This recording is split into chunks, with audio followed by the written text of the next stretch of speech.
Just Auntie Olga? Okay.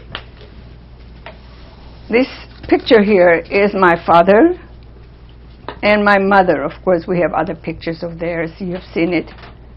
And the center is Rita. Do you know what year that was approximately? Our first grandchild. So it would have been before Nancy was born, 1948, I would say. I would think she's about 2 years old in here. And where is that? In Germany, Stuttgart. This is going to Sunday church. They're on their way to church. So this is outside of the house? It's outside of the house, and they're working. It would have to be somewhere. Yes, it is definitely outside of the house, and they're either going to church or they came out of church. So this would be. All right. And when this was going on, where were you? How do I know where I was? Well, how old would you have been? I would have been 15 at that time. Okay. All right. Yes. Mm-hmm. All right. So somewhere with my friends, or maybe if it was Sunday, we were inside the church. We were the choir. Okay, Auntie Olga, so we're just talking here. Mm-hmm. In a few minutes, you're going to forget about that camera. I already forgot. Okay. and we're going to type all this down. And so there's a series of questions, right? And really, whenever you get a memory, it doesn't matter what we're talking about, stop and let that out. As far as it goes, it doesn't matter. Now, what we want to try to do, obviously, is understand things chronologically. We want context that we wouldn't otherwise have. So we're going to ask you, whenever you're thinking about what you're going to say, is try to give us your true, unabashed, everything that you can recall. Don't worry about if it's right or wrong. Don't worry about the order, the time, anything. Just you kind of start out. So what we're going to do is we're going to start really simple, right? Mm-hmm. And we're going to say, first of all, we want you to state your name, where you were born, date, and who your parents were. Okay. My name is Ogida. It's Ogida Moloyan Kirakossian. I go by the name of Olga because that is my middle name. In Russia, it was Olga, and in here it became Olga. So this is where Olga comes in. But the name is Ogida. My father's sister's name is Ogida, and my sister Areknas, from my recollection, was supposed to be named Ogida. However, the godfather refused and changed the name to Areknas because my father was a controller, and there is a song that they say, this is Armenian phrase, Areknazan Avchijan, which means Areknazan. It's Areknaz. Avchijan means my girl. In front of your father is a market and a bazaar. That's a song, and that's why they changed her name to Areknazan. And I got stuck with the Ogida. That takes care of my name. Okay. My father, Galus Moloyan, and my mother, Arami Moloyan, are survivors of the genocide. Both of them? Yes. My father was 14 years old, and his father was the village counselor. He was in charge of the village, and he was a landowner. And Magridichians, Mardirosians, Ovoyans used to work for my grandfather, my father's parents. His name? His name was, from that we say Tatevos. It's in the book, am I right? Yeah, Tatevos. And since my dad lost his father even immediately because they collected all the able-bodied people. They never found. They went try to find him, but they could never find the father. And then later they were all deported. And during the deportation, he lost his sister. Orida, his brother Haruchun, and his brother Jovanes. I'm sorry, I don't even want to be on a video like this. I didn't think I would fall, but... That's okay. Don't worry about it, Auntie Olga. So Anyway, he gets picked up by a Kurd family. As you know, you have read that book. After things settle a little bit, he decides that he's going to run away and go back to his village. He's from Terjan village, Humla region, and Erzurum state. We all know that Erzurum is a state. We have some on the ancestry reader. we have that. That's It's on the fine. family tree. We have that. When he goes back after all that horrendous situations, he finds his Grigor, some of his friends, let's say, and he finds Magardich, which was my aunt's husband, Magardichan, Armenag Magardichan. He finds them, and together they start, but before, they all go to volunteer army. And he ends up going all the way to Gümri, which was Leninagan at the time. Russian army. Armenian army. Armenian army, and he fights under General Andranik. And he was, he always, as you read the book, he was always in charge of different, his titles. Fighting who? Fighting, at the time, Turks, along with the Russians, yes. But he was in Armenian army. And do you know approximately what year that was? It would have been 1916, 1917, up to 1918.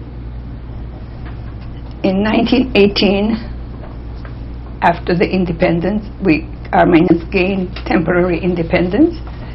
He was wounded at 9 different places. And after a lengthy hospital stay and very, very difficulties, they all end up in Russia, in Orjanagits. That's where my mother's family happened to be there also. And he meets my mom, and they get married in 1923 or 24. 23. 23 and 23, okay. Well, yeah. Well, they could have. I was going to say that's why. We don't. Yeah. Your dad is born. It's the first child, 1924. Being the first child, he was very, very loved, spoiled, and nothing was too good for him. And then we have a second son, who dies at the age of 9 months. My mother herself was an orphan, by the way. Her mother had died when she was 9 months. How old were they? My mom When she was got married? 9 months. Oh, my mom must have been 15, because at the age of 16, your dad is born. So, may have been 15. You don't know your mother's parents' name?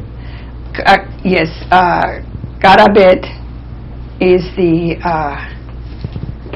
father's name is Karabet, and So the that's mother's your name, maternal grandfather. because her mother died at the age of, she was only 9 months old. She was raised by her grandmother Shushanik. I don't know the grandfather's name. I tried to find out, but I couldn't. But what was her mother's name? Do you know? My aunt, half-sister, when I asked her, she said it was Horom, but how true it is, nobody really knows. She says her dad had told her that her name was Horom, but that is not something I can swear by. And so you wouldn't know her maiden name. She was actually, they were ancestors of Agogenian family. But she was all her family is going under Abramian. Abramyan. Abramian or Not an H. Abrahamian? No, Abramian. Okay, then Age is not there. And they use YAN in Russia now. Abramian. Okay, so you started to talk about your siblings. Uh-huh. And my father, how did And then after we lose our second child, which was Jovanes John was born. The third child was also a boy. Now, where were you living at that time? They were still in Orjanagit in Russia. And do you remember? I was back in heaven someplace, not yet. Oh, that's right. No, Jovanes second, I'm going to use the word second because he was not named Jovanes. He was named Serapion, but your father refused to call him Serapion. It was Jovanes. He wanted his brother Jovanes. And finally his name was changed to Jovanes just to please your dad. And so thus he was Jovanes until he used the middle name John, so he became John Jovanes. Since my father always wanted a daughter, a girl, and 3 boys, no girls, finally comes my sister in Areknaz, who was a blessing, very well-wanted child because they wanted a girl. And they got their girl. She was a little girl when, I would say maybe she was 2 years, not even 2 years old, because it had to be before I was born, so she was less than 2 years old, when my brother John enters the house with his friends, starts a fire, and then because they get so scared that they're going to get caught, they close the front door and leave. And Areknaz was still in the house. When my mother notices that the house, everybody's running towards the fire, she runs in, she goes, my daughter's there. They save her, of course, you know, that's the scars that they had. They put her in a bucket of water because she was, my mom runs in the fire and gets her. She's all burned up. And again, when Areknaz was maybe about 2 years old, poor girl, she's always suffered a lot. She was crawling, because she's in a crawling stage. Not even 2 years, she had to be smaller than that because she was still crawling. My brother John again puts a fire behind her, burns her in the back. Just playing kids. They're always. And at one point, what I recall, this is just a recollection when I was already here, and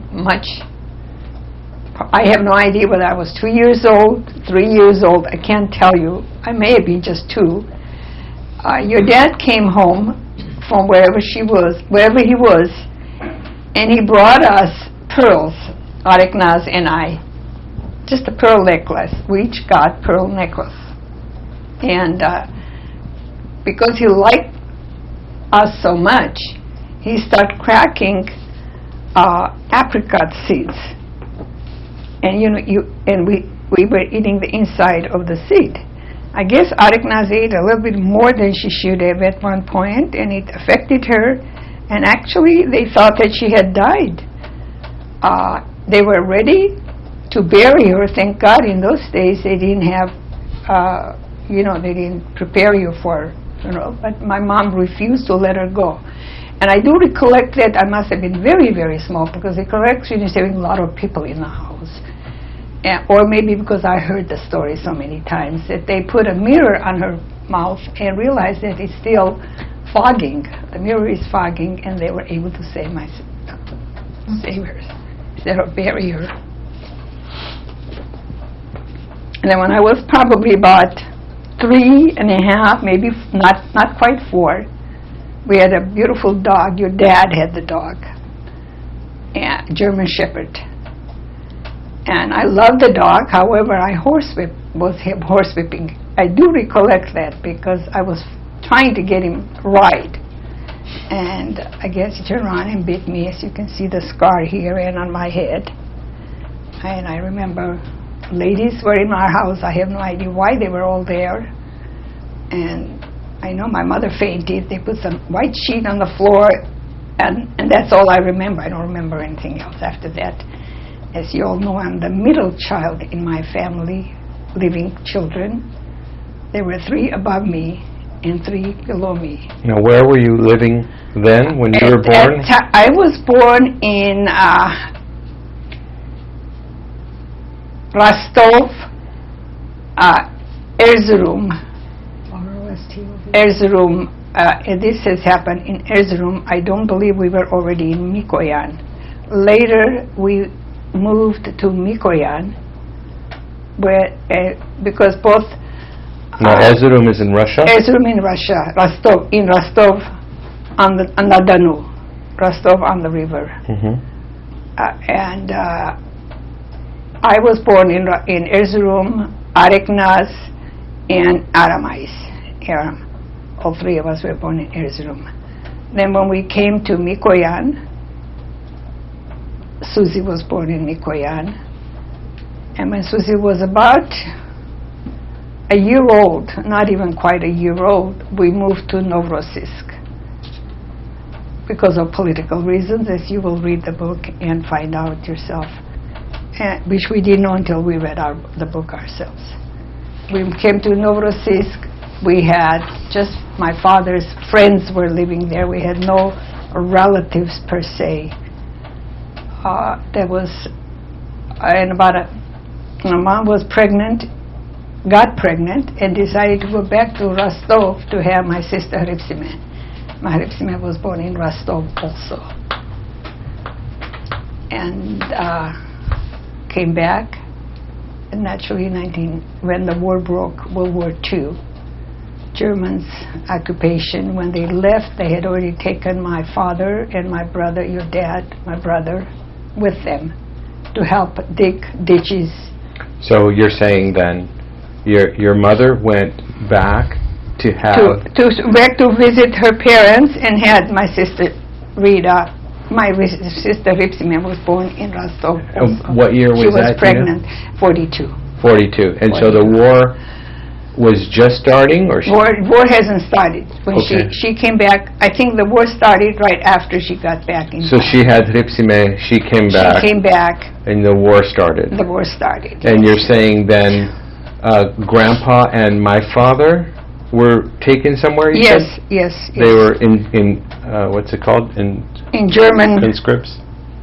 He was my father. Voluntary conscription. Yeah, my father was taken involuntary, not voluntary. By the Germans. So the Germans had conquered that territory by yes. Okay. When they conquered Novorossiysk, they came into our country. So that was kind of the start of the war for you, right? Mm-hmm. So when the Germans came in and conquered Novorossiysk, then they came and they took Grandpa. They took, as they were going back, they were taking able-bodied people. Your mother was one of all the young people that could work. They were taking workers with them. And my dad was taken to help dig ditches, to tunnels for the soldiers to hide during... Do you know where he was taken? He was... we'll come to that in a minute. We did not know, of course. We knew that at one point your dad, my brother, had to leave because he became a policeman during the German occupation. And when the Germans were going out of the country, if he had stayed, he would have been executed by the Russians. So, even though he was only 17, 18, that's not the point. He became a policeman, so therefore he had to go with the Germans. And that's how we lost. Who encouraged him or recruited him to be a policeman? Germans. They just picked him? They picked him, able-bodied people. Yeah. So let's back up. So the Germans came and they invaded, right? And so you're there, right? What are your memories of that time? Did the tanks roll in? Did troops show up? The tanks didn't roll in. Troops showed up. And of course, children are always rebellious. We started singing national songs because we didn't want the Germans in Russian language. National Russian songs, of course. And there was an elderly gentleman among us who was not an Armenian, but he was living among our people. and was just part of us. He was, as far as we all concerned, he was Uncle so-and-so. You know, he spoke very well Armenian. When he spoke also excellent German. Later we heard that he may have been, but I don't think he was a Jewish, but he may have been a Jewish hiding as under the, you know, with the Armenians at the time. But when he saw the Germans, we were rebelling against the German soldiers, and of course soldiers didn't do anything to the kids, they just laugh it off. But he came in and reminded us not to do that. It was not right because our parents may be reprimanded for what we do, and naturally we stopped. As the Germans came into the village, I'm going to use the village life. I would have been at the time 10 years old, because they needed supplies, food supplies, the soldiers. The Germans? Germans. And they would come in and dig out everything. They knew that people dug holes and hid their food, hid whatever they could to survive. They would come in with and literally punch holes in your floors to try to find whatever you're hiding. And at one point I was sick, and it was a hot day. We were all outside of the house. We were in a one-room house, first of all. We were all outside of the house. And Mom was making blintzes, pancake. And as she's trying to make me blintzes, because I'm sick, I'm laying on a cot. Everybody's playing, but I was on a cot. The soldiers all around us, I mean, they're not, they come around and they just fork the food out. Finally, the last one, she says, "Stop it, I'm trying to feed a sick child." Finally, I got a piece of the toast. But they were not being mean to her, they're just ready food, they're hungry also. And at one point when they were digging, trying to find food in everybody's homes, one of the soldiers offered me a peanuts. And naturally I refused, and I hid behind my mom. I didn't want to take it. And mom says, "You're taking her food supply away from the house and you're offering her peanuts." Naturally she doesn't want it. This soldier pulled a gun on my mom. The other one stopped him and saying, "What are you doing? You know, just mother of all his children." So there was hard life for all of us to survive. So you were, it was 10 years old, this before the Germans got there. Tell us about what Grandpa did for a living. Grandpa was a controller, and he was in charge of the only store that was in that village, and he's always been a controller. Same thing when he was in Mikoyan, he was in charge of all the supply stores. He was the one that would release merchandise to families. You know, whatever we receive, you have to equally divide to all the other members of the families that need it. So he was a supply manager and a controller. Controller is buhalter, which is the main bookkeeper, and supply manager. And there was only one store, and at that time when the Germans came, we were already in Novorossiysk. There was only one store in that village, and my dad was running the store. Whether it's liquor, whether it's supply, clothing, there was just mainly one store for all the people. And everybody had a certain quota that they were supposed to receive, and he would make sure that happened. Yes. And would he receive a salary from the Russian government? There was never a salary. You just receive certain. Yeah, you receive. In his case, he would have had to receive salary. Yes. Usually they get points. For points, you work so many points, you receive potatoes, or you receive. At one point, I know when I went to school, our school was across the street. Wintertime, I had sandals I'm wearing. It was cold, and my mom was saying, "Look, the girl needs a pair of shoes." Even though he was in charge of the supplies, he said, "It's not our turn. I can't give it to you." He was a fair man. Is always a fair man. He was a very fair man, and he was a controller. So there was a school. So tell me a little bit about the area that you lived in. So there was a school. Obviously, it was a village. Was it a town? How many people there? Was it all Armenian? It was all Armenian village. in Novorossiysk. Now, in Rostov, I never went to school, but we had also Armenian schools. But I know your dad went, Hovan and Areknaz, they all went to school. But we had communities. Most of the Armenians live in one community, Russians live in another community, but they were community schools. At the time, we were allowed to have school. Later, all the Armenian schools were closed by the Russians. By the Russians? At that time, yeah, by the Russians. Okay. But at the time, we had the school, and we had classes up to, I think the village was up to 6th grade, 7th grade. After that, you have to go to Novorossiysk. You have to go to town to continue. Oh, for your higher education, Yeah. okay. And so, I mean, it was a regular classroom? Was there a mixed class? I mean, everybody sat in one room? No, we all had separate classes. It was rooms, different rooms. Uh-huh. And there was first grader, second grader, third grader.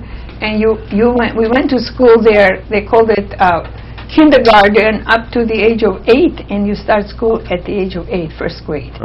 Olga, how big was Novorossiysk? How big was your village? The village was not very big, but what would I say? Size of How many people, if you had to guess?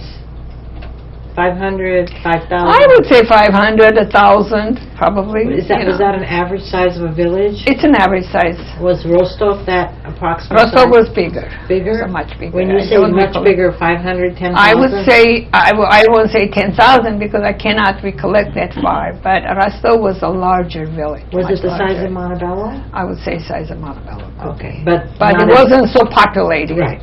It's a village. That means that there are farms and agricultural. What kind of, areas. do you remember what kind of government the village had? You said Grandpa was the controller. It was Did they all have under Russian government. It all belonged to Russia. So it was under Russian rule? Everything belonged to Russia. Each homeowner, their homes were, and we all had outhouses. We didn't even have toilets in the house. We had no running water in the house. You have to bring water from outside. From a well or a river? Or? From a well. Uh-huh. From a well. In fact, until even now, the village where my aunt lived, that's where we used to be, they still have outhouses, but of course, a few miles down, they're all built larger homes, and they have central heating, not central heating, but they have Indoor electricity, indoor plumbing, they have everything. But the old villagers are still living in the old ways, and they need to go to toilet, they go outside of the house. The village, that's Nancy. The village we had, where I lived, as I said, it wasn't, I would probably say 500. I'm not going to use the word 1,000. Okay. Because there was, a toilet was in the middle of a town or village, not a middle, further out where the sporting facilities were. And if you need to go to toilet, you walk there. And we didn't even have outhouses in the back of the house. You need to walk, just like you go to camping. It's like a campsite. You know how campers have to walk to a toilet? Mm-hmm. And the toilet was no running water, no lights, so I have no idea what kind of arrangements they did. Were you allowed to grow anything on your little patch? If you have a little patch, yes, you grow on your little patch. Did that You belong have to animals. the Russian government? No, or that to you? belongs to you. The little patch that you have is yours. Then you have a cow, you have a chicken, or whatever you have.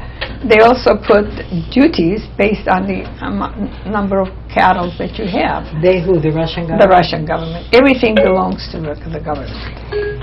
So the house that you lived in were they all the same size, built at the same time, or did some people? You know what? Some people later on in the years built nicer homes. Originally, it was all the same size, but people were allowed to build nicer homes as they went along. So Grandpa, having the job that he had, what was his kind of social status? I mean, compared to other types of jobs there. Well, he was, obviously he had quite circled, because when, if my father was never a Russian citizen. He did not accept citizenship. You don't just become a citizen because you're born there. You apply and you accept it. You have to become a communist. In order for him not to become communist, he never became a citizen of Russia. And the reason he gave them, and he had this high position, and it's hard to get this position, and that was his problem, even leaving from Rostov to come to Novorossiysk, because of his never accepting the Russian citizenship. And his excuse was that I speak in my sleep, and I don't want to give out secrets to my family, to my wife. Internal secrets. So that was his excuse not to become a citizen of Russia. Don't ask me the reason. He may have, So, but that was obviously a job of better than average standing. In the community. Yeah, he was, yeah. Because most of the villagers did not go to school. They did not have any writing or accounting skills.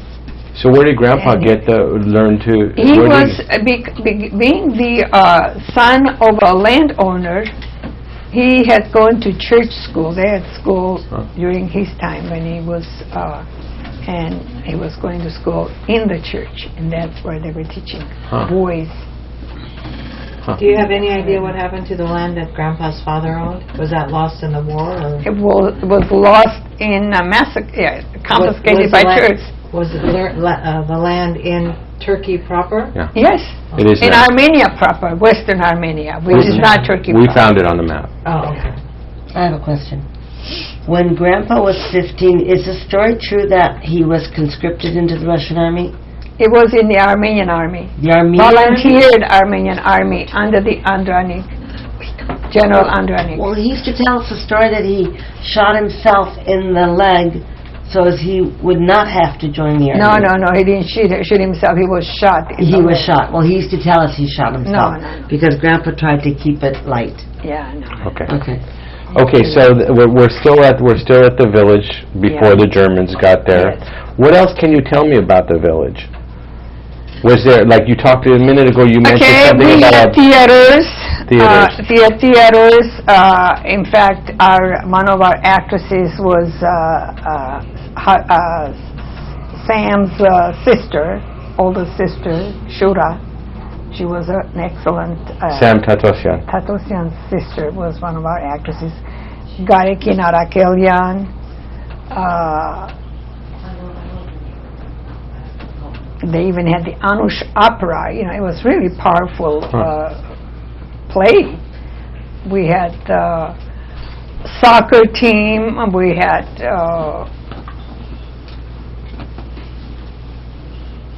school activities. Pioneers, which is the Russian Scouts, pioneers, and I know that they had the Gaelics, which is the small. When you first start, you're a pioneer, and then you become communist. You have to go, just like we have AYF, and then you go ARF. And we were all part of the pioneer, wearing the red scarf. And what about the food? Do you remember at that age? Was the food? I don't want to say plentiful, but were you hungry? Was there a good assortment? You know what? The food is you don't know what you're missing until you realize what you never had. My snack, for example, it was not a bad snack.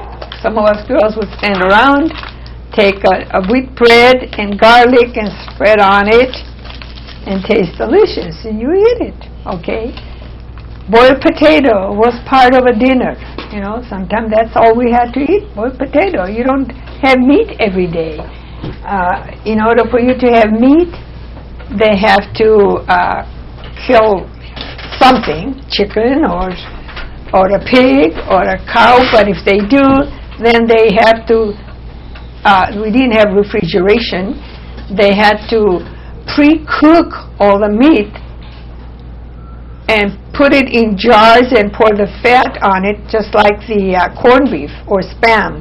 You know how it covers it with the fat, and that stays outside. It was never put in. There is no refrigeration except in the wintertime. The snow was our refrigeration. If you wanted something cold, you put it in the snow to get cold. And how many times did you give Rita and me your portions? You and Rita were never around yet. Oh, We were in what heaven year are we? waiting. We're still She's 10 years old. 10 years old? Yeah. Okay, because later on, that's what happened. And those days, when I was giving you my portion, at least we were not starving. We didn't have enough, but we were But not you still starving. gave us. But at your 10 years old, did you ever get the sense that you guys didn't have enough? No, you don't. You just, especially once the war started, your main goal was that you're going to wake up the next day. You know, and that's all. You just leave for the moment. You Right. don't think about it. Yeah. You just leave for the moment. I was just trying to get a sense of what life was before the war. It's exactly what it was. Children play just like we play here. We had, your game is computer. Our game used to be 5 stones. You throw the stones on the floor, and then you pick it up one by one. You know, and whoever does, those are different games. I don't think we had a hopscotch. I don't think I played the hopscotch until we were in Germany already. But there were all kinds of activities. Kids used to get together, go swimming in the river. Oh, so there was a river by there. Yeah, there was a river there. They used to go snake hunting, the boys. Uncle Boris used to come visit us in the summer because he was going to school in Novorossiysk. And when he came to village, he would be in charge of all the boys, and they'll get together and go Is this the same? snake hunting. You knew Uncle In the Boris same then? village. I knew When Uncle you were Boris. 10? First time we rode in that, I was 7 years old when we rode in the village. Uncle was already there. It was the big boys playing soccer. And we were all playing, and our accent was different from theirs until the day he passed. He used to tease me about the accent that we were saying. And he used to use words that I don't even remember. Armenian accent or Yeah. German accent? Armenian accent. We came from a community of Rostov, from my mother's side of the family. They were all from Van. It's the dialect that was different. Okay, the dialect was so different, and instead of saying "katse," throw, he says we were saying "lorde." I never even heard of that, but he said And what's nede? Nede is another. Turkish? No, it's Armenian. It is? Yeah, so it's different dialects. Okay, so you're 10 years old. Life is as you know it. You're not feeling as if you're missing anything, and then the Germans come in. That's right. And so one day you wake up, and all of a sudden there's German soldiers in the village. Mm-hmm. And so, do you remember anything like your father saying anything to you guys, or anything about? I don't remember much reprimandation from our parents or direction from our parents more than from that gentleman. Do you remember that gentleman's name? No.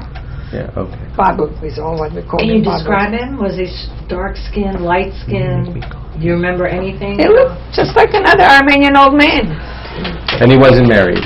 No, he No. had no family. We were, all the kids were his family. He pretty well kept to himself. He was a very highly educated person. I'm not sure. No. Okay, so now the Germans are there. Okay, so what did Grandpa do as employment? Did he still have the same position? He still had the position until he was taken.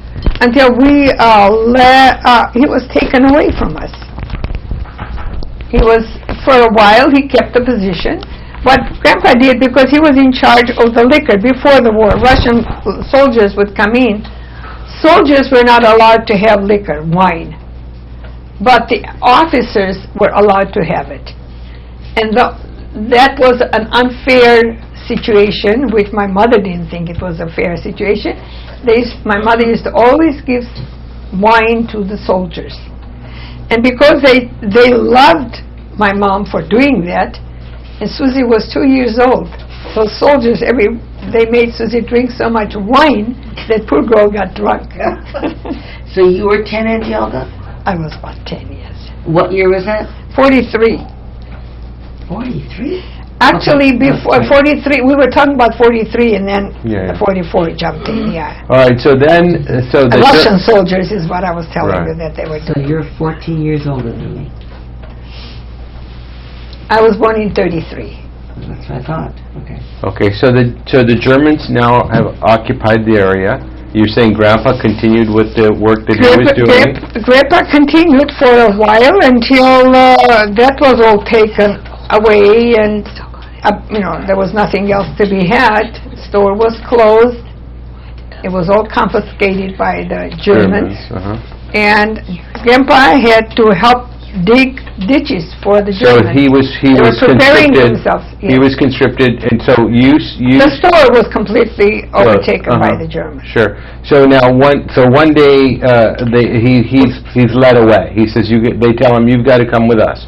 And they took who else? My They dad. took my dad Uh-huh. and several other men. I Now, he see. wasn't the only one. Several of our able-bodied men they took. And did you know Including it was going to happen, No, or of just course that day they came and took him? They came and took it. Okay, so they came and they took him. Now you're there with just your With mom. my mom and all the children and my sister. That's how I was so close to my baby sister, because my sister was a baby. My mom was in charge with all, left to take care of all of us, along with 14-year-old John. John was about 14 at the time. And Where was my father? your father was also gone. He went with them. Same time? Yeah. Okay. And so how did the family support itself? Did the Germans give you rations? As I said, potato would be our dinner. I have no idea. And, it's not that we had regular meals every day. If we got hold of, you have some chicken. If we have eggs, omelet was our dinner. To have breakfast, it would be oatmeal.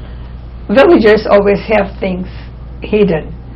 And when I start saying that when they were trying to take all the food away, at one point when I refused the peanuts and they pulled a gun on me, the guy that stopped the other guy, he went up in the attic, tried to look for hidden food.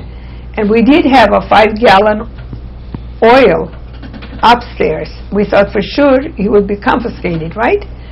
The guy sees the oil, he hides it. He came back and said there was nothing there. So the Later. German officer actually hid some oil for you? For us, yeah. He hid it.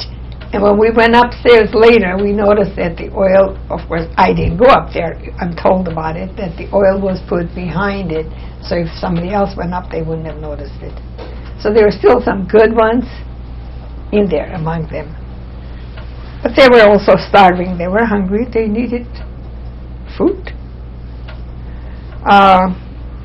How we lived, I don't know, somehow every day somebody works something, or it's, when you're in a farmland, you always find something to survive. And whether we went to bed hungry, I don't know. We were not eating as much maybe at the time. Okay, so how long was Grandpa, so We when didn't find- did you okay, find out, and okay. how long was he gone? When the Germans start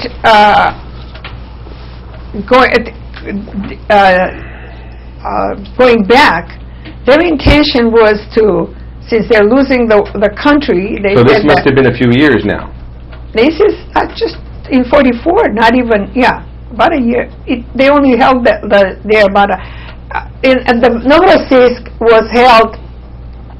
One day you will be under Russian regime, the next day you will be German. It was like back and forth, the fighting I was see. going on Mhm. constantly. Mm-hmm. You don't have that. So when they start losing the war and they were receding, they were going back, they start taking all the able-bodied people with them. I see. Well, I don't consider our little kids and my mother as an able-bodied person. Mhm. However, since my brother was lost, gone, Which my was father, dad? your dad.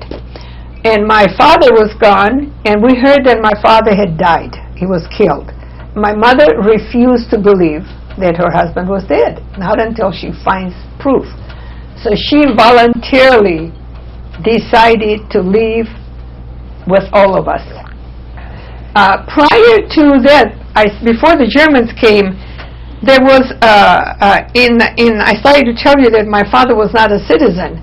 Because he was not a citizen, he was going to be sent to Siberia. He was on the list because he was a controller. There was a village director there.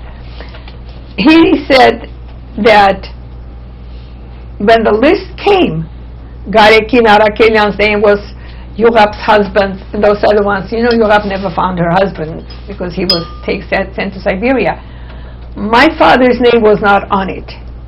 And that just baffled that village controller that your name was the first one. How is that your name is not there? Because they tried, you said what kind of social standing my grandpa had. He was, I guess, everybody knew him so well that they all tried to talk him out of taking the family with him to Siberia. He didn't want to. But my mom says, if you're going, we're going. My mom was a very strong-minded person. Not a fighter, but a strong-minded person. And since they couldn't talk her out of going, those are things we heard later. We didn't know about that. They removed his name because these are people that know him, his status, his position. They being the Russians. Russian, that he was. If he's a controller, somebody's always above him. There's always one person above the other person. It's who you know, I guess. Okay, so for whatever So he was reason- not sent to Russia. He was not sent to Siberia, but he now became a German prisoner. We were all prisoners of Germany. We have to do what the Germans tell us to do now. And he was asked to join the workforce, regardless of how many kids you have. And you didn't know where he was? No, we didn't know where he was.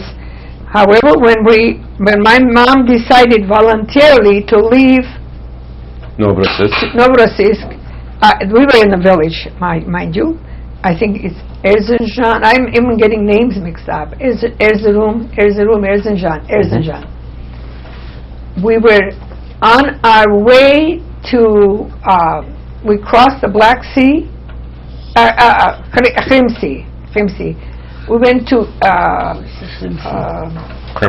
Crimean, thank you. Crimea? We were playing, all of us kids, outside playing when Brother John, discovered my dad. What had happened is, my dad was doing such a great job with the Germans that he kept asking them to let him go back and see what happened to his family. And they said, no. Finally, he says, I had enough of it. He said, I tried to work with that guy saying, look, I did everything you say. I have a family. I want to know what happened. They allowed him to come back. They allowed him to go find his family. He was coming back to the village. Grandpa was. When we left the village. If we didn't, and he heard that there were people, Armenians, that had come there from the village, he came to find out about us, if they knew anything about the family, and he found us. We were there. And from there on, we continued. Do you remember that day? Yes, of course I remember that day. It's a heaven, you find your father. From that day on, we continued forward. Well, what about my father? Where was he and all that? We don't know yet. No. Your father was lost.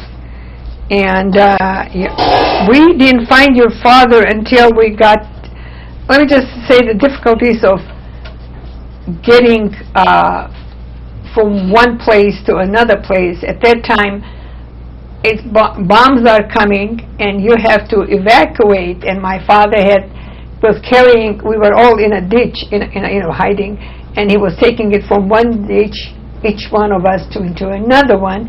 And when we ran, we could run. Susie was still a toddler, and Hripsime was a baby. So naturally, Dad carried Hripsime to the thing first, to the bunker first. We're trying all to go. And Susie is screaming, "Daddy, don't forget me, Daddy, don't forget me." So those are memories that come back once in a while. But of course we didn't forget Susie.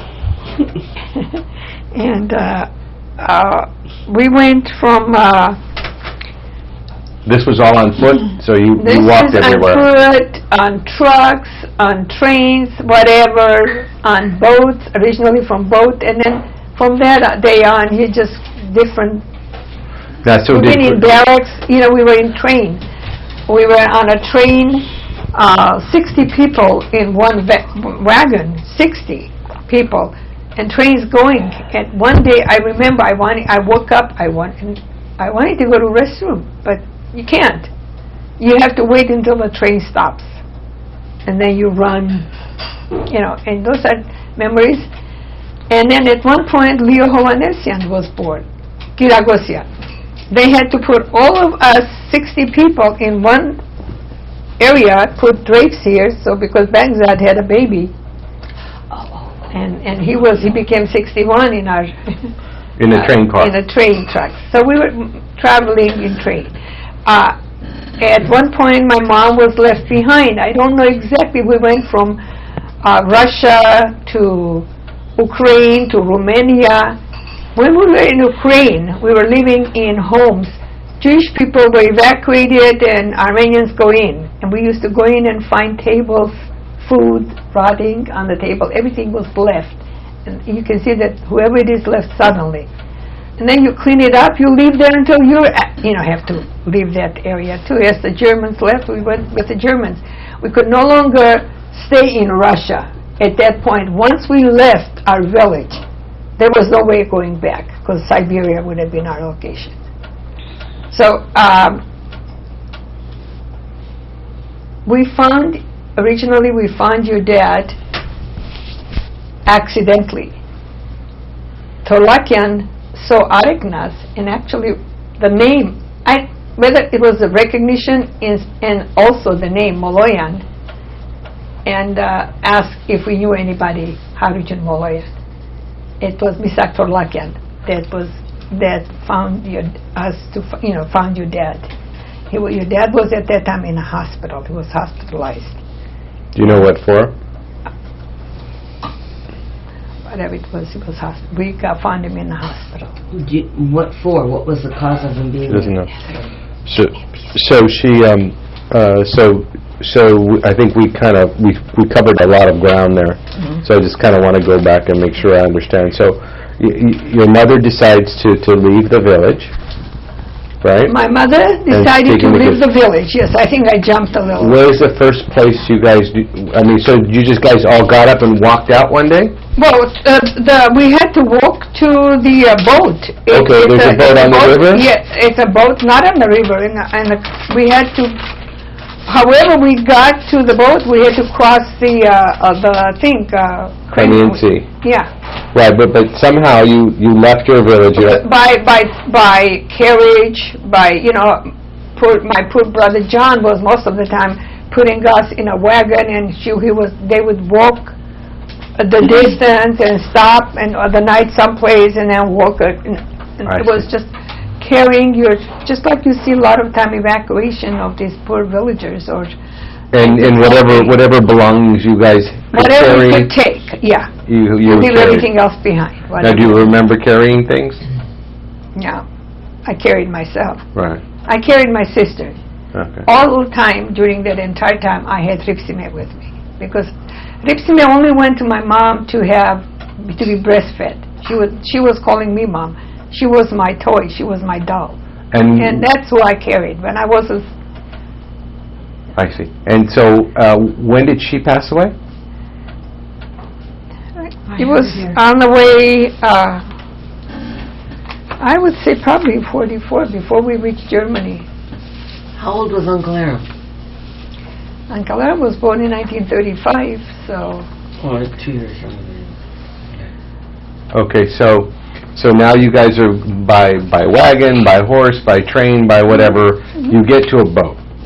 We get to a boat and we cross it was a daytime because I know I got sick Yeah. all while I was in the Uh-huh. boat vomiting, throwing up. But once it stops, then we were fine. So it was a one-day trip on the boat? It was that was one day trip on the boat. And so how do you? I know you probably don't know, but I'm assuming somebody had to pay for the boat trip, and Well, I suppose my mom had to pay for it, of course. so nothing was free. that's what I'm getting to. I Yeah. wonder where she got money. Well, whatever it is, maybe she sold everything we had. I have no idea. Yeah. That I can't tell Yeah. you. Or she was being a runner, she probably knew how to. Well, I don't know. I mean, it's very resourceful that nothing 5 children is in a free. Nothing is war. free, because I know when my father wanted to come back to find us, the only way he found passage is by selling his boots. Everything was for sale. You have something to sell, there's always somebody that can buy it, because there was nothing available. Auntie Olga, what about the twins? The twins were born and died even before we know about it. I don't know anything about the twins. You don't know anything about the twins. It was even before I won't say before my time. I don't even know between what. One I time can't when tell. we talked, you have told to me read it was it a in the book. miscarriage. I think it was never fully born, but they were twins. It was a miscarriage. They were never named. They were never buried. So there's it would be a miscarriage. Yes. Okay. And according to the old notes, when I talked to you about this years before, Haripsime was born in 42 and died in 44. Yes. Do you know why she died or how she? There was, of course I don't. I know how she died. They all caught measles, all the children. We were in a barrack,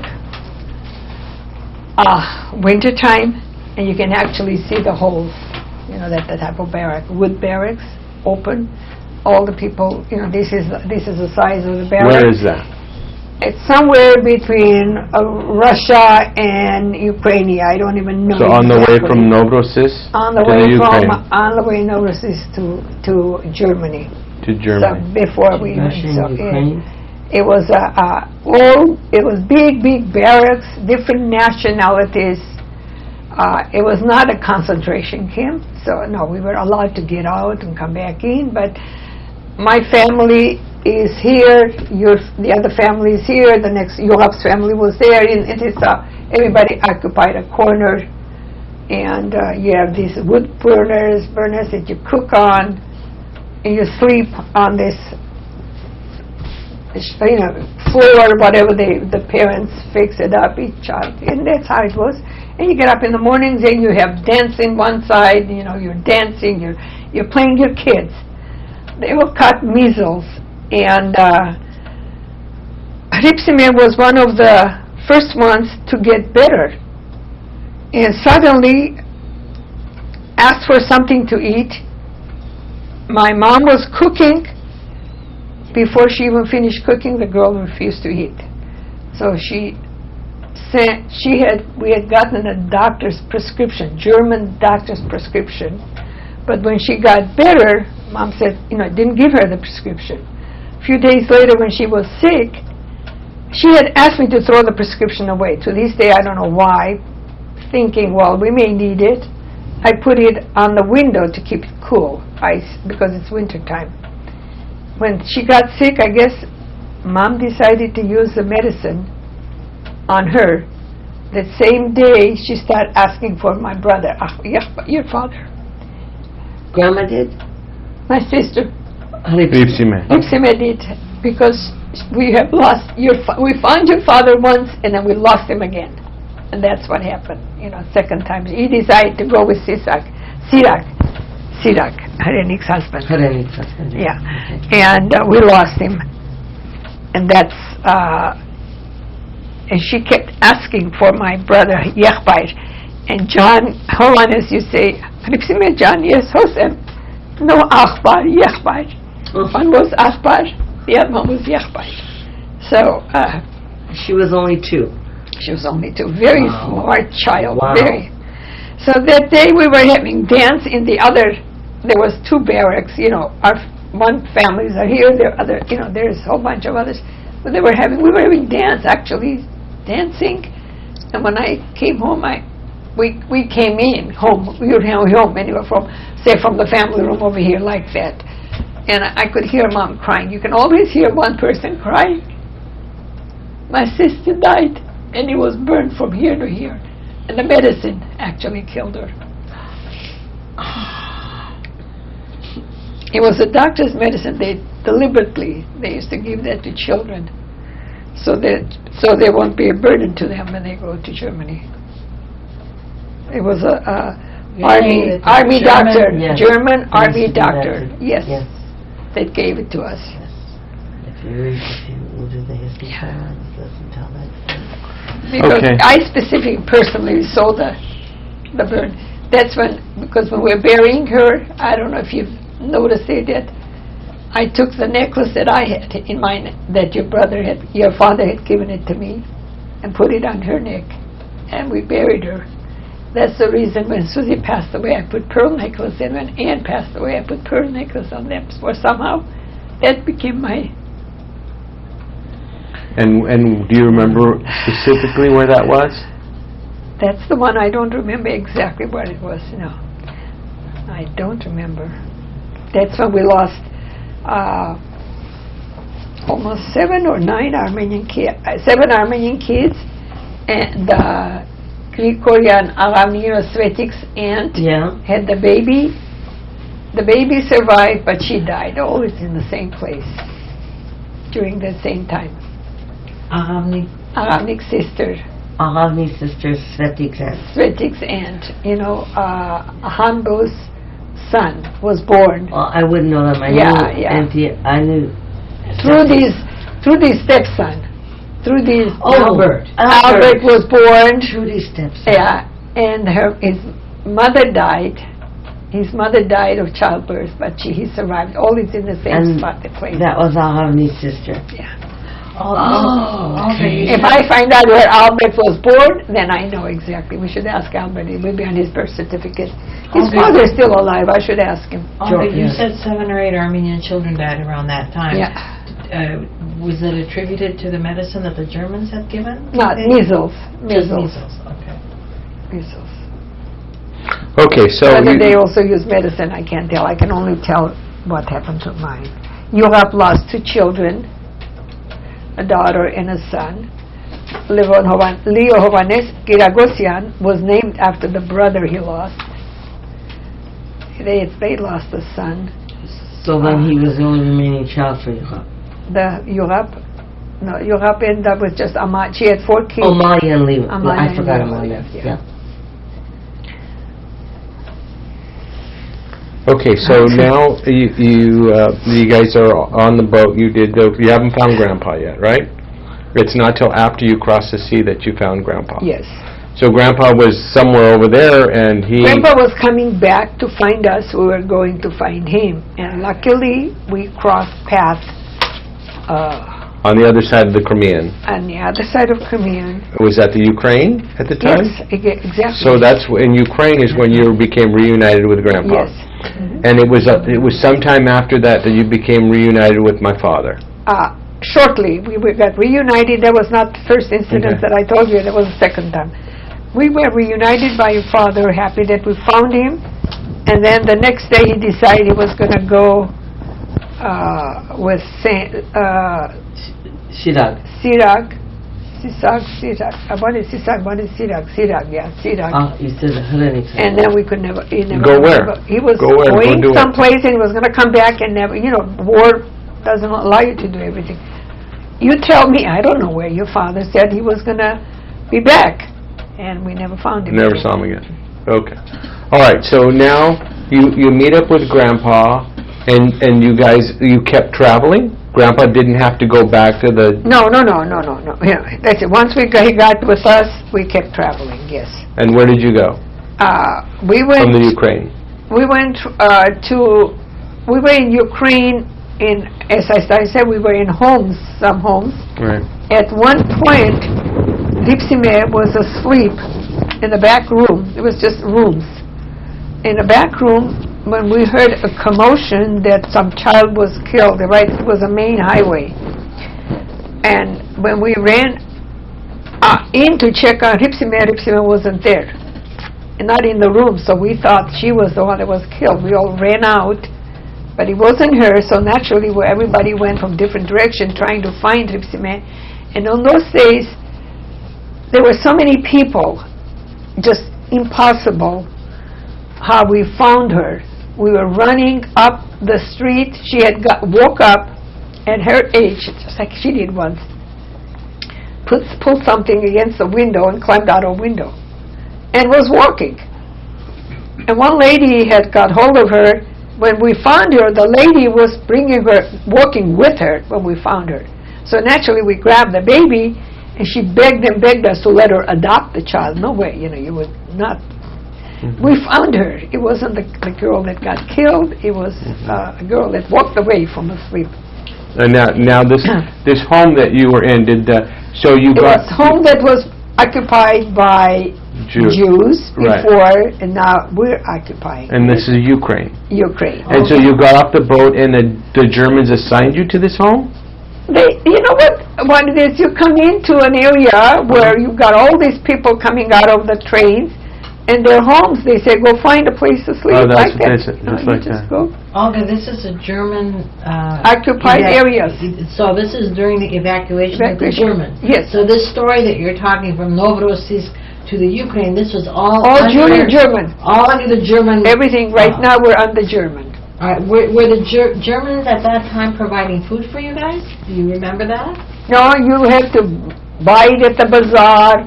An incident where you find, I don't know where my mom had found some apples. You buy it and you sell it. And she was selling apples with her, we were selling it in a train station. People come in, they want an apple. A lot of people had money. Where they have the money, they all work different Russian rubles. And there were 2 apples left to sell. And I told her to go home because we were in an area all broken down, bombarded area, but she had to go home to prepare for something to eat. He had enough money to buy some food. You sell something to buy something. I said, I'll take care of these 2 apples. And I was holding the 2 apples in my hand. Some Ukrainian man walked in and gave me 50 rubles for the 2 apples. Apples aren't worth 50 rubles, but he gave me 50 rubles, and I gave him the apple, and as I started walking towards our house, he kept walking with me. His entire intention was to talk me into going to one of the vacant, broken down homes, because he was asked that once he started talking to me and asking, I don't even want to repeat the words, I knew enough Russian to know that didn't sound right, if I had seen man's privates, and that if I go with him in this room, he will show me. Great, perfect. In the meantime, I have a habit, when I'm scared, I don't show him how scared I am. I kept walking, never talking. I kept walking towards my aim was our house, but he doesn't know I live in there. Okay, from a way distance, when I noticed Mom, I start running. When he went this way thinking I'm going to follow him, all this time he thinks I'm following him, but I was going home. When he went this way, so I would follow him, I ran straight to Mom. Now Mom says, now where'd you get the 50? I gave her the money. Where did you get the 50 rubles? Some man gave it to me. Of course, I never told her what happened. And the man didn't try to follow you? No. Once I started running, unless he noticed Mom also. No. I was saved. Okay. Saved by a bell. So, these are ways you get money. You sell something, you buy something. Right. On the way, Mom is peeling potatoes, and we noticed she was deliberately peeling it thicker than normal, because if you dump the potato peels with a bag, somebody was looking for that to make food for their children. Starvation was going on. There was no food to be had.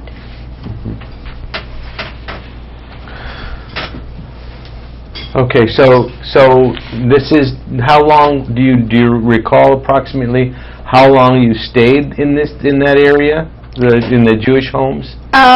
It was never too long. You go from one location, maybe you stay a couple weeks, and then you go to another location, stay a month. Did you have an ultimate destination that you were trying to get to? I suppose wherever the Germans were going. The Germans stopped, we stopped, Germans stopped, we stopped. We ended up in Germany. The ultimate destination obviously was Germany. We went to Romania at one point too. We went to Ukraine, Romania, and then we ended up in Poland. The longest we stayed in Poland. That's where we found your dad. We found your dad second time. When I said the first time was incidental, second time Tolakian asked us if we knew Haruchun Moloyan. So if you left Novrosis in 43, how long, what? Months. So within months you were in Poland. Yeah, in Poland. And then after Poland we ended up in Germany. And so hold on, so every time we stopped or whatever, Grandpa was trying to feed his family, right? I mean, he was trying to hustle this or whatever he had to do. You buy a watch and sell it, you buy a pair of shoes, sell it, somebody's selling something, you buy and you sell that to buy But something. never a regular job. No, there is no regular job because the only regular job at that time he would have is once in a while they would ask him to go dig the ditch. Mm-hmm. They're always preparing bunkers. No matter where you go, the Germans would always... Right. Yeah, he would work for the Okay, Germans. so we got to... So can you just real quick, just repeat. So you went from Ukraine and you wound up in Poland. Mm-hmm. What were the incremental stops? I said at one point we went to Romania, but I'm not sure. Through the order? Yeah, in the order. All right, so you wound up in Poland. Poland. And so you seem to remember Poland. Yes. It's just enough to know that, again, what do? Kids play, kids have fun. Kids only played. I know one of our food was peanut butter and butter. You mix it together and apply it on a bread, and that would be a meal. As I said, egg would be a meal. So where did you live in Poland? Again, same type of homes. They said go find a place. Jewish homes. So once you go, they bring you to an area and say you go find your own, every family occupies a home. If they dropped us off at the corner of Montebello Boulevard and all these homes are empty, every family will occupy a home. Huh. Okay, so you stayed in Poland, you don't know, a couple months, a year? A couple months. Okay. Never a year, okay. never. Until they left, until German soldiers left, we went with them. Okay. We ended up in Germany. Where in Germany? Originally we went in Austein. How did you get there? By trains. And I never did mention that one time, that by trains. One time the train was going, and the only time you can go to the restroom is if the train stops. We were all out playing, and you got to cross. Now the train stops, and just happened to be you got to go behind the train. There is an open forest or land, whatever it is. I think I got busy collecting flowers, and then I noticed that the train is moving. And I'm left with flowers in my hands. So naturally I dropped the flowers, and I'm running after the train. I don't want to just grab any train. I want to go to the one that our family is in. Eventually I was able to catch the railing. Once you catch the railing, it picks you up. Okay, the speed, the way it picks you up. So I was holding on to that railing with my feet on the steps. And the train is going, those are many fast. It's so windy, it's cold, but I'm holding on to the train. I could hear commotion. With all that noise, I could hear the commotion in the train. But I'm barely holding on. Once in a while I try to kick so they can hear. I'm there. I guess they must have heard my kicking, because Avakian Garekin, who lived in Fresno, he was married. He had just gotten married. He was with our family. He had just gotten married in Poland at that time, or met this girl. Then he was married. He grabs They open the door crack.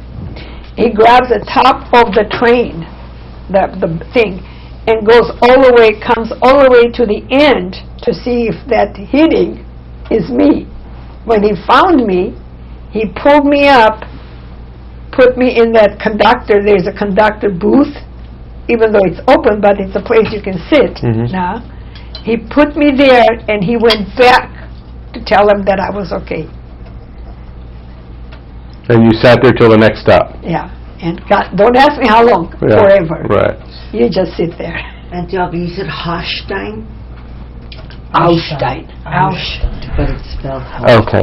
Ausstein. I mean, So you wound up in a city in Germany called Aschstein. And so tell us about what... actually, you would want to use, it's a Heilbronn is a name you want to use. Heilbronn. It's Heilbronn? Horst Ausstein, Krass, Heilbronn, yeah, Heilbronn. We were in Heilbronn, yeah. With an umlaut or no? Yeah, just like Montebello, but California. Heilbronn is a region. So tell me about life. You get off the train there. Okay, you get off the train. Now you are in Germany. And you've got to be what, 10, 12, still 11, maybe 12? I would say about 11. I wasn't 12 then. Okay.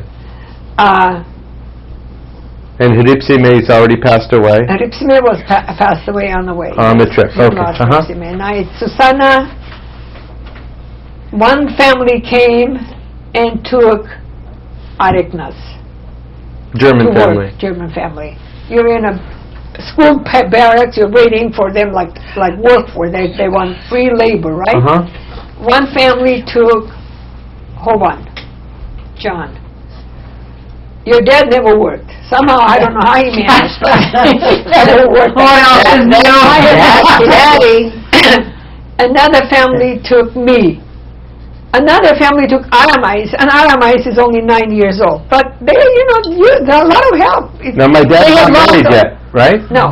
Right, okay. They had lost a lot of, all the man is gone, war, they need, these are farmers. Right. These are farmers, everything is So farmland. is there a Burgermeister? Is he assigning you guys? Burgermeister is assigning us, yes. There is a Burgermeister. What's a Burgermeister? Like a mayor. Like our grandfather was a Burgermeister of his place. This is Burger. It's like a mayor. Like a mayor. Yeah. Okay, so you're in the barracks, they call your name, you're going with this family. Well, they come and take you. Yeah. Armin, you come with me. Heather, you come with me. Okay. Husband and wife, they didn't split, okay? My mom and dad, they had to let Susie stay with my mom and dad because Susie was... Couple of years. No, she was at that time was about 4 years old. They would not allow mom to feed Susie because she's not working. She doesn't eat. There was always a problem. That was a horrible couple that my mom and dad were working with. Areknas had similar problem too. Areknas' boss was so horrible. She was always fighting. The only thing we all had, they gave us a room, one room. No matter where we are, we all go to sleep with mom and dad. We would not refuse. I refused to sleep in the people that I worked for. They were very nice people. The ones you worked for. Exactly. What They kind would of not work? have made me do anything if I was not full enough to say I can do it, but proud girl. First day, okay, now they took me, you asked me.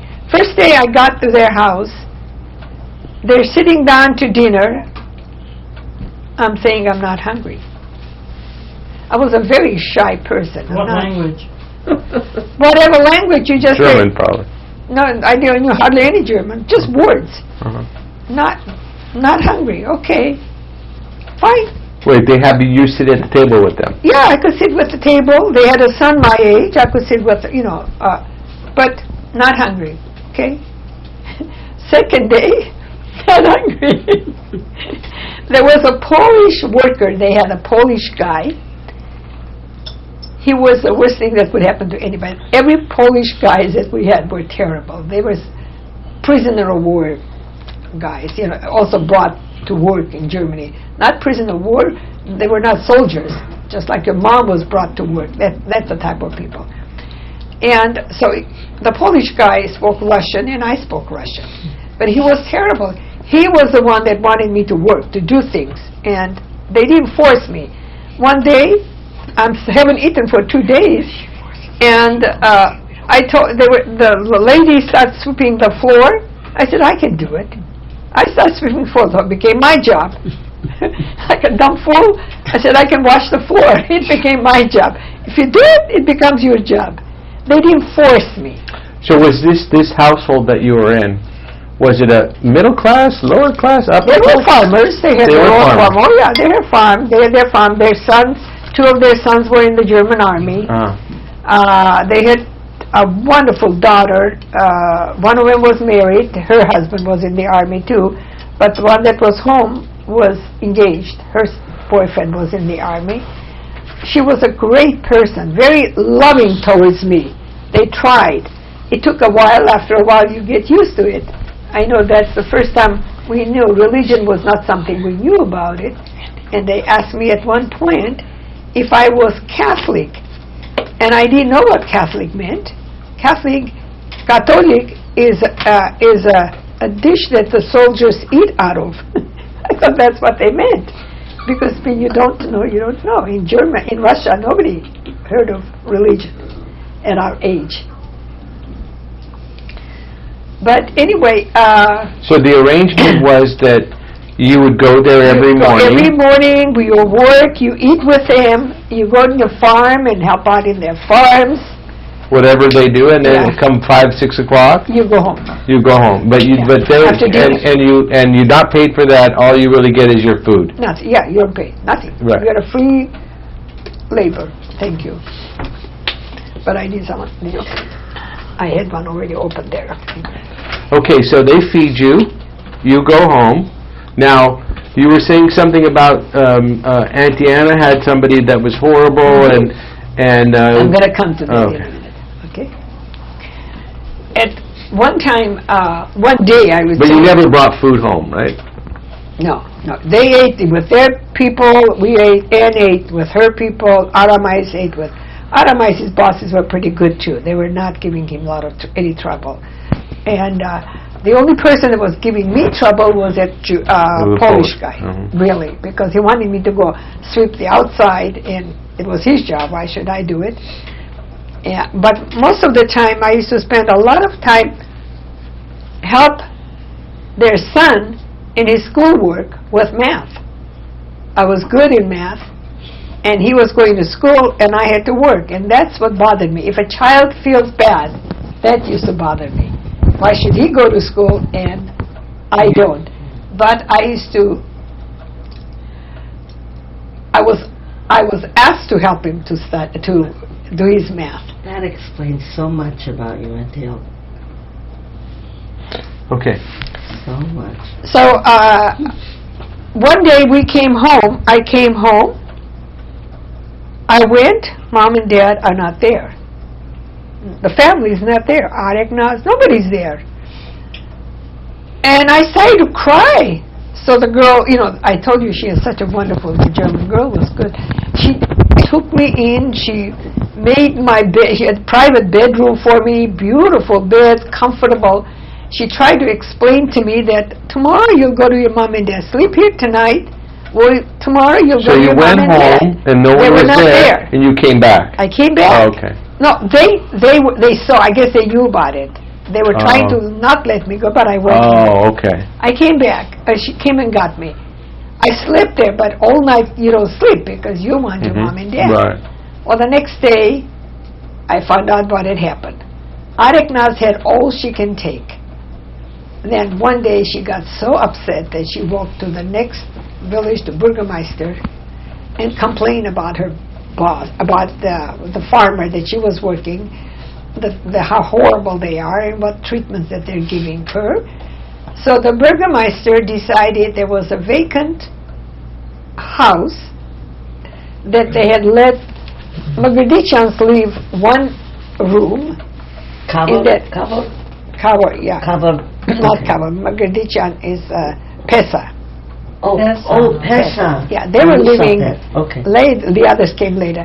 They were living in one floor. There was another room vacant.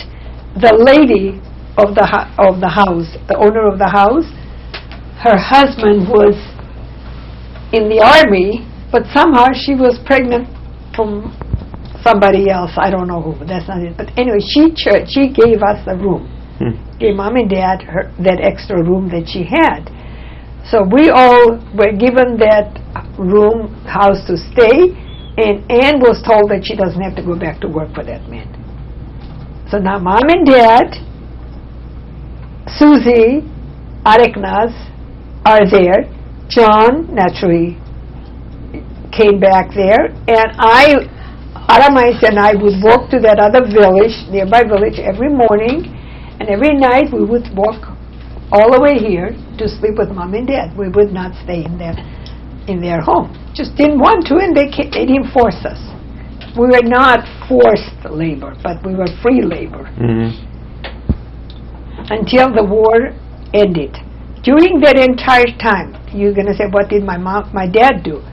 My dad was digging ditches under the same field that we were playing.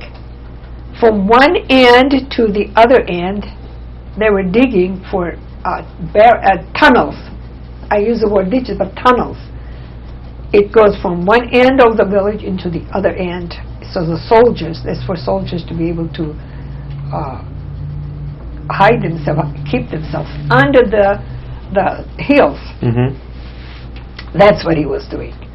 Just before Now he was doing that for the military, not a family. Germans, no, for military. So the military fed him. Yeah. They used to, whatever they did, whatever they paid him, I guess he bought. And what about your mom? Was she working? At that time, Mom was pregnant, and we had another. So she would stay home with the. She was home, yes. Okay. Mom was pregnant, and in fact, we had my brother somewhere. So how did she eat? Whatever. No, they paid my dad. I see. Okay, that's what I'm asking. Okay. To buy food. Okay, so you all worked for free. Grandpa got paid. At that, yeah. Once we got that area where we had the house, Right. Grandpa was working for the Germans. Okay, so this How is they somewhere got paid, between. that's something I would never know. So between 43 and 45, this was going on. It happened in beginning of 45, before the war ended. This last incident, Oh, just before the war ended. just before the. We were still in Heilbronn. They're still, it's parts to the south. We're still in Heilbronn. Armin, We need to stop. can we stop? Yeah, do you need a break? It's 3:45. We've been at it an hour and a half. I timed it. Quarter to And four. 12. Uh-huh. Do you want to take a break? Or want to wait to go to It's up to her. 12:15? It's up to her. Whatever, you have the borscht, you have dolma being cooked. I don't know if your person is checking it. We She's forgot reading a about book it. outside. She's doing what? Reading a book I outside. suggest we go until 12:15, so it's a 2-hour Okay, block. but let me ask her to And then we'll check. take a break. That's fine, yeah, but I want to finish this. Yeah, yeah. It's getting too long. Go ahead. We Go shut ahead, down. then go on. Ganun, keep out of my Go on. adjusting. Whatever you want to do, Yeah, Angela. no, It's I'm as not much tired, I energy as just- you have. yeah, okay. It's all up to Then you. I want to make sure that somebody's checking my dolma. Do you smell it? I can smell it. Would you like me to check the dome? I'll be happy to check the dome. You need a Dolma checker. I'll Ask Yepos to check it. Just ask What do I do? Ask Yepos, she knows my oven and she knows how to pull it out. I know too. I love my I don't need a rolls, bottle. yeah. Okay. What I'm doing here is as the strange names come up, I'm putting, Are you writing everything? I'm writing them in order as the names came up. I will later give you the spelling. Because I'm writing it phonetically. Yeah, so that's it's not fine. coming That's out. fine. Yeah, And I may not be hearing that right. right. So but I'll be able to figure follow it it out out. as they come out. Yeah, I'll be able to figure Yeah. it Well, out. if it And I becomes can necessary, still I'll call you correct those too. names. Yeah, and not only that, there's going to be variations of spelling, so we've got that issue to deal A with. lot of sounding likes, I noticed. Yeah. I may want to read it and do a lot of correction. Of course you because may. this thing, Yeah, you will, And you'll be absolutely. able to do that. Yeah. You'll be able to And do that's that. probably the weirdest part will be the names, you know, if we Yeah. picked up Sea-Dog instead of Seasog, or I even remember. if you Yeah. misspoke accidentally. Yeah. All right, are we, Are we giving you, I mean, are you feeling like you're talking about the things you want to talk about? I don't mind. I don't know if I'm giving you what you wanted. Oh, yeah. You got this audience captivated. Yeah, we're captivated. Okay. And you haven't even gotten to Stuttgart yet.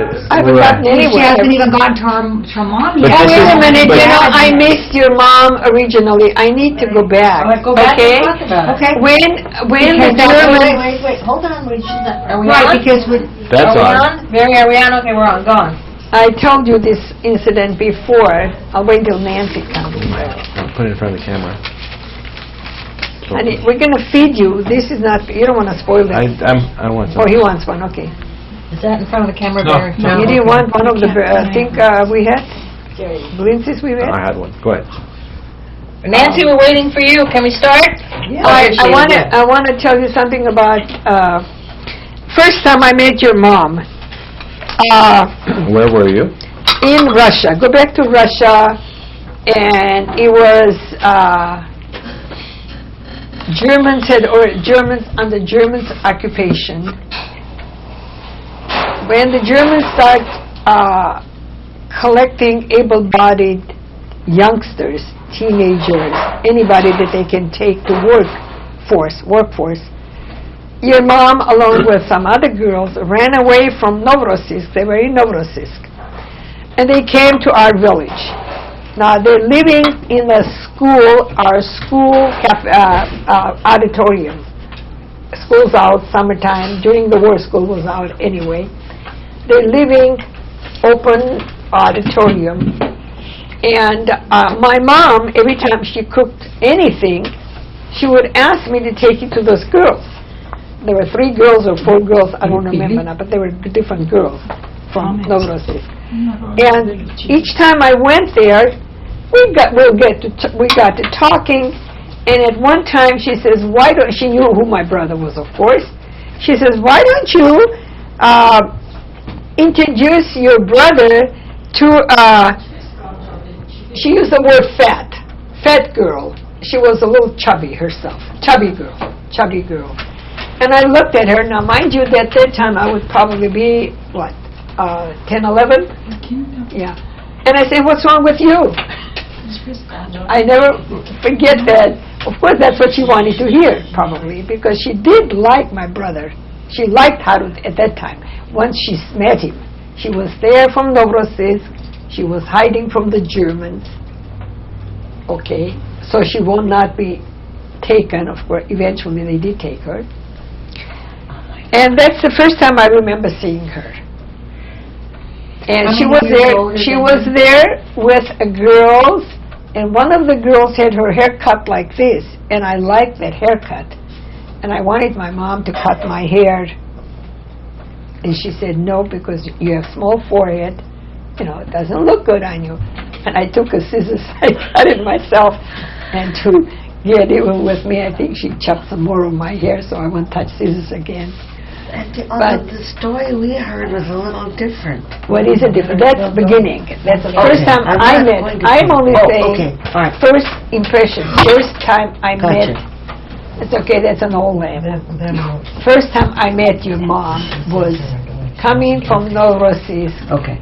to our village, and villagers always hide their own, so that we were hiding them from the Germans. Okay. However, it got to a point that all of the village had to leave, so that's how she was taken again with the rest of the young people. And she must have I been, what, see. 16, 18 at the time? I would say she would be 18. No, she was 17. Okay. 17? Okay, Yeah. 17. Whatever. Nice chubby Armenian girl. Okay. And so And then That of was course your I second- didn't see her. Yeah, I didn't see her until we had after the war ended. You was going to say, okay, let's go back to, and I'll come back to where I saw her second time. We were in the tunnels. The Germans, when the bombarding of Stuttgart, when the heavy bombarding started in Stuttgart, our village was quite destroyed, the village that we were in, except our house. the house that we were living in, it was the only house there was not a shell hit the house. And there was a German man that used to bring us eggs. Always he had a farm, he had some chickens. He used to always bring us eggs and different things. And he used to always say that, see, even God is your side, because the only house that was not bombarded was our house. But when the bombing got harder, the Germans, because my dad at that time completed the job, the entire tunnel is now complete. They can go in from either side. The army allowed my family, along with the other Armenian families, we used to have every night, we used to get, again, a lot of fun. Every night you have fun. We had no television, but our parents used to tell us stories. Stories is what you hear for pastime for children. They allowed all the Armenians to go in the center of the tunnel, which is the safest place to be. We have soldiers here and we have soldiers there. We're in the middle, very protected. Is this Stuttgart? Our shield house. We haven't gotten to Stuttgart. When we came to Stuttgart, there was no more war, was ended already. Oh, all right. Okay. This is during that last days of the war. And we, one time, we were all inside there, but we still have our house. Every once in a while, when it's clear, you go to your house. When the siren starts, you go in the tunnel. So while we were in the house, Areknas went to get bread from a neighboring village, because the bakery was only miles and miles away. She went to bring bread. Well, meantime, the siren started, all of our family got under the tunnel, in the tunnel, but no Areknas. So Mom is absolutely beyond herself. Her daughter's gone. And there is an incident where Anne speaks about it. It is a recorded story which you should have. On the DVD? No, it's on Alexander Rich's cell phone. They sent it to me. I should have it someplace too, but I'll get it. But she's explaining this incident. She says that I wasn't there, but Mom decided to go to check on her, on Areknas, and I went along with Mom.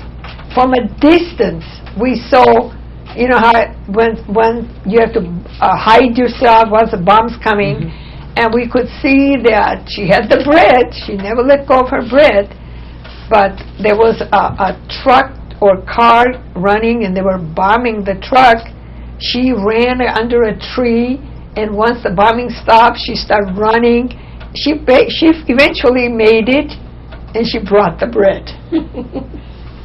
She was a very jibey. We used to say that she would take a rock, squeeze it, and get juice out of it. But she saved the bread. And this is how we had to eat, different ways. How we got the money, that's my father has to tell you. I don't know. I'm too young to know.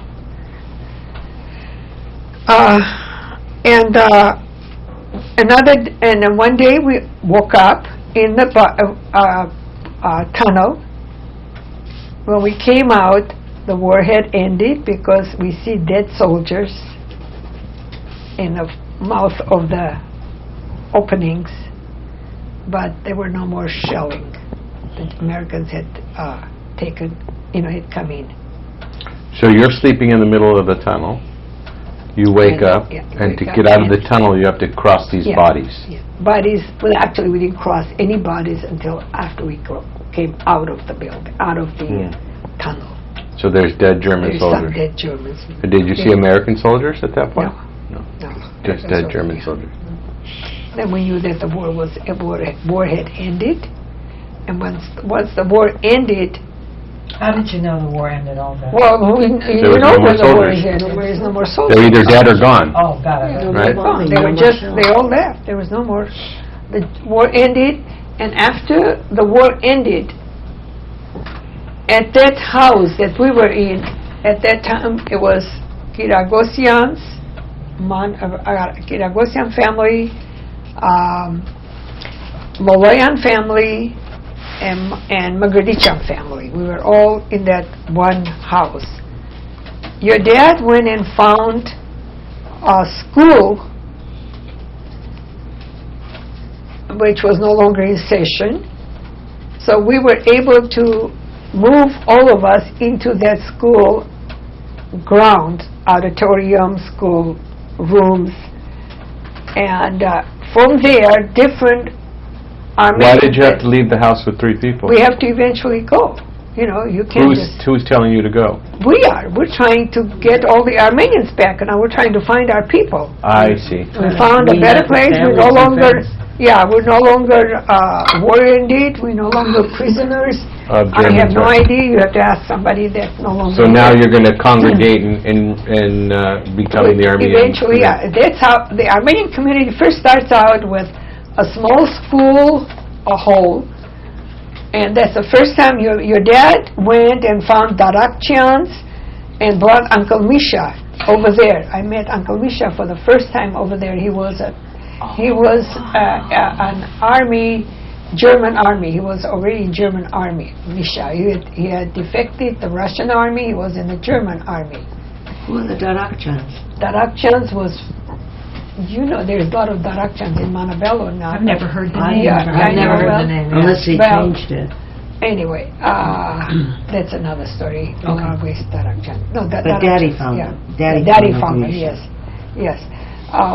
And from that place, then we found Boris's family.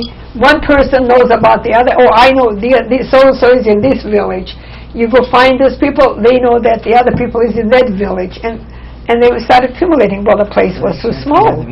So then he made arrangements with army cars, like to transport us from this barrack. He found this Brunlager. We call it Brunlager. The first one before Stuttgart was Brunlager. Who found? Your dad. My dad. Your dad, Daddy along did with that. Misha. Uncle Misha. Yeah, Misha and a few others. And once we got to the Brunlager, a lot of Armenians start coming from different areas.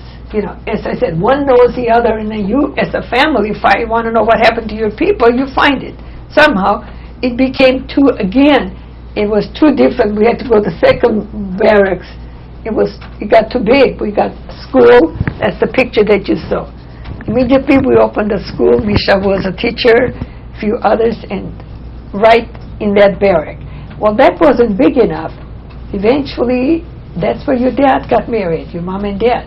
Are we in Stuttgart now? In the camp? We're now No, not in a not camp. yet. We're not in a We're camp. not in the Army. We're in Stuttgart, but not in a camp. You just took Okay. an area that you Now, guys kind of took over. Before as we were accumulating, one day, remember I said that different families we were finding? Right. Well, we found where your mom was. Mom was staying with You said somebody named Arshag. You told me someone Arshag's named family, yes. Arshag. Arshag came, we found Arshag. Arshag came, and then your mom came to our house. She was trying to go back to Russia to meet her family. She was trying to find her family. See, that's not what I was told. Yes. You're asking me my recollection. I know, I'm only I know, giving I know. you my I'm recollection. glad. I'm glad. Maybe what you heard is better collection than No, mine. no, no. This is No, what I no, heard. no. Okay. She was standing there. She came with the understanding she wanted to go back to Russia. Got it. And we talked her out of, when I say we, I don't know, not me certainly, talked her out of, if you go back, Siberia would be where you go. She decided to stay. She did not go, but she stayed with Arshak's family. She didn't come with our family. She went and stayed with Arshak's family because they were from the same village, the same region. Yeah. So that was her biggest mistake in life, because we wanted to bring her, and I think my mom was mentioning about having your mother to bring her before we even moved from that first location. But that first barracks. why did your mother want to bring my mom? Because they wanted to meet their son, because they knew that she liked him, and we didn't want, my mom didn't want my brother marry the one he liked, the girl he liked. She was not a very good person. Grandma was matchmaking. Beatrice? No. Sira, she went to Armenia. She came back later one time, real fat lady. She married somebody, anyway, we wanted to. So your mother was trying to Snag our mother. bring Satik into the family. Yeah. Okay. But it eventually happened, but it took a while to happen. We didn't want her to be left Ashok's hand, because I guess nobody liked Ashok's wife. And that was the reason. But she stayed with Ashok's family until after the wedding. So there's a big gap there, right? Yeah, of course there's a gap. So they She stayed at Ashok's house, and she was knitting scarves, and they were selling it. She's a very fast knitter, right? They were selling it, and they didn't want her to, and they were giving her a lot of trouble. Her boys were horrible people. One of them beat her up, she used Right, to, yeah. right. They were horrible people. And Now, this is all while they're still at that second location. second location. right. They haven't outgrown it yet, or No. they're in a Well, the process. second location is because eventually your dad married. Yeah, but how did that all happen? Well, because we already met her, she came back, didn't let her go back to Russia, and they start courting back and forth. Oh, they did. Yeah, they start Well, courting. how many years? What was the How time? many days, you mean? Well, how many months? Not years. It's because they got married in 45. Was it 45? Yeah. October 45, immediately after the war ended. Well, Mom said something about it was 3 weeks from the time that Yeah. that the didn't decision was take it. made by our grandmother that Yes. Dad was marrying Mom. It was 3 weeks till It the was wedding. my mom's. And then she came and lived with you guys. No, she didn't come to live with us until after she got married. Right.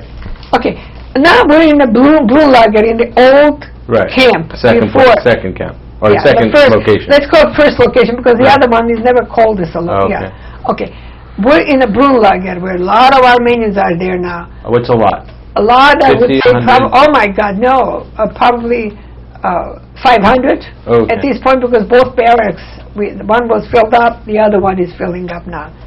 We found a priest was hard to find. We found an Armenian priest. During that, all the time we're preparing for a wedding. We were going to be the first wedding, however, Garekin and Uskuik decided to marry a day before. Always, somebody has to, they got married on a Friday, I believe, and these people and our family was Saturdays, 1 day difference. Uncle John, Uncle Ovan, had all the family finances in his pocket, and all our pictures, everything. Well, somebody stole his wallet days before the wedding, but somehow we managed it. Though, we had a pretty big wedding. Your mother, when they were dressing her up, we went to dress the bride. You have to dress up from the bride's family's house, Ashok's house. As we were dressing her up, she took out 5 ruble coin and gave it to me. The only thing that was left, because the lady took her watch, her earrings, and I'm watching her do it.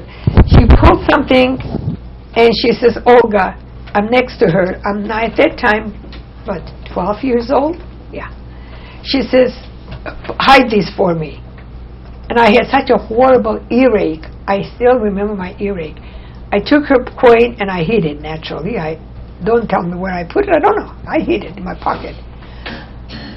And the only thing, when she got married, we had the wedding, she came to our house, the woman came in with whatever she was wearing as a bride's dress. I think you have the dress.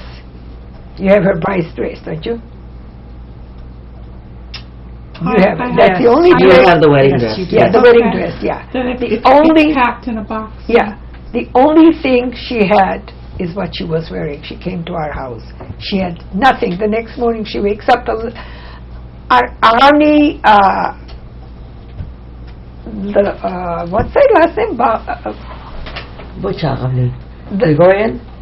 Where she was staying. You said Arshak. Arshak's wife. You know who I it don't is? know. What's her last name? If I heard the name, I would remember. Badalian? No. Bohosian. Bohosian. Thank you. Bohosian. Bohosian, yeah. Oh. They're still, their kids are still alive, Nancy. Of course they are. Don't Yeah, yeah. Oh, okay, now I know who Okay, you're Bohosian. saying. Yeah. They didn't even give her 5 minutes, yeah. They didn't even give her a pair of shoes or anything with her. The next day, immediately, we had to have somebody sew a dress so she's wake up, no nothing to wear. So she Literally came with nothing. literally With came with nothing. nothing, except that five rupees. 5 rubles, and I don't know what happened. And was to that dress sewn up the night before? them. No, the dress was sewn up maybe a week before. Not the wedding dress. The wedding other dress. Oh, the other dress was sewn up the night before. No, a night after the wedding. Yeah, because when she had nothing to wear, we had to sew up something. So from that day forward, she lived with you guys? And that's it. She was ours. Nobody could take her anymore. This is a good place to stop. Huh? Yeah. Yeah. Okay. Wow. She was at that time ours. This is Okay. nothing like the story that Not, I've heard. yeah. I mean, Nothing. it's similar, but you filled in all the holes. Yeah. We were told that they found her